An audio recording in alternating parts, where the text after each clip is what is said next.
Дядо Добревата воденица. В годините, когато Странджа планина била пълна с хайдушки чети, а турските кервани минавали със страх през горите и деретата, името на Вълчан войвода се носело като буря. Едни го наричали разбойник, други закрилник на българите, а трети просто свеждали глава, когато чуели, че четата му е наблизо.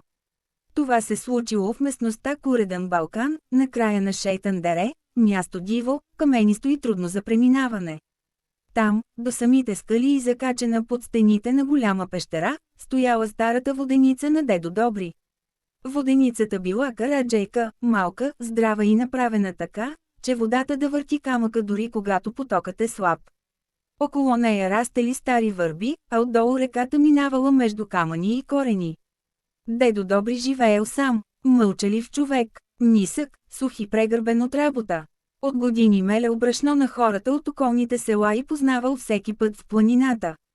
Знаел къде има скрити пътеки, къде има плитък брод и къде турските потерии никога не минават. Именно за това четата на Вълчан често използвала мястото. Там може ли да се укрият, да нахранят конете, да преспят, да чакат подходящ момент за удар. По това време при Вълчан имало голяма чета.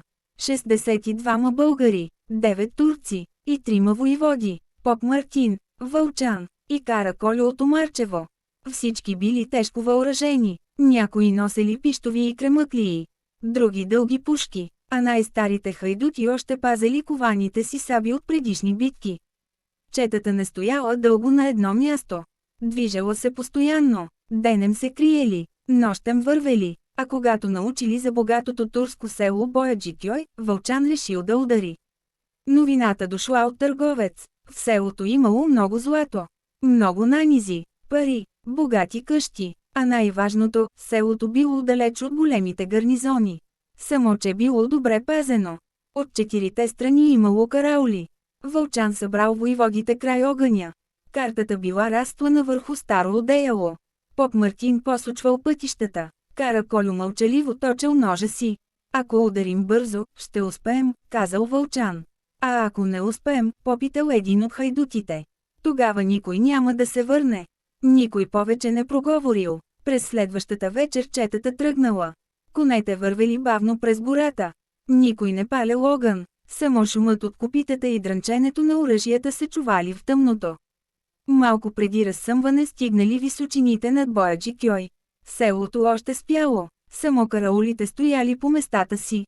Вълчан разделил хората. 3 групи, 3 воеводи. Всеки знаел задачата си. Когато първият петел пропял, нападението започнало. Първо паднали караулите. Тихо, без изстрели, с ножове. После четата нахлула в селото. Започнали викове. Конете вдигнали прах. Жените пищели. Мъжете грабвали оръжие, но било късно. Хайдутите влизали от къща в къща. Разбивали ракли, вземали пари, злато, сребро, нанизи, скъпи дрехи. Един от хайдутите донесъл тежък чувал. Пълно е с алтани, друг носел сребърни съдове, трети държал шепи с жълтици. До обяд селото било опразнено. Вълчан наредил да тръгват, не искал да чакат потеря. Натоварили плячката, конете едва вървели, сред взетото имало 60 оки нанизи. Толкова много, че някои от мъжете ги носели на рамо като въжета. Имало и бели пари, и златни монети, и турски лири, и рубета. Когато стигнали обратно при Шейтан дере, вече се свечерявало. Дедо Добри ги чакал край воденицата. Гледал мълчаливо. Вълчан слязал от коня. Ще стоим тук малко. Старецът кимнал. Хайдутите започнали да свалят товара. Поп Мартин преброявал. Караколю пазел входа на дерето. Вълчан обаче знаел, че не могат да носят всичко. Потерята щяла да ги настигне. Трябвало да скрият голяма част от богатството. Тогава решили да използват пещерата край воденицата. Тя била дълбока, тясна отвън, но навътре се разширявала. Сухо място, трудно за намиране. Там внесли голям воденичарски кош. Напълнили го с бели и златни пари. Отгоре сложили една сабя и една пушка кръстосани. След това взели тежък воденичарски камък и го поставили върху всичко. Работили цяла нощ. Накрая затворили отвора с огромен камък. Толкова голям, че 72 души го търкаляли. После го маскирали с пръсти клони. Отдалече нищо не личало. Само Вълчан, Поп Мартин и Кара Кольо знаели точното място.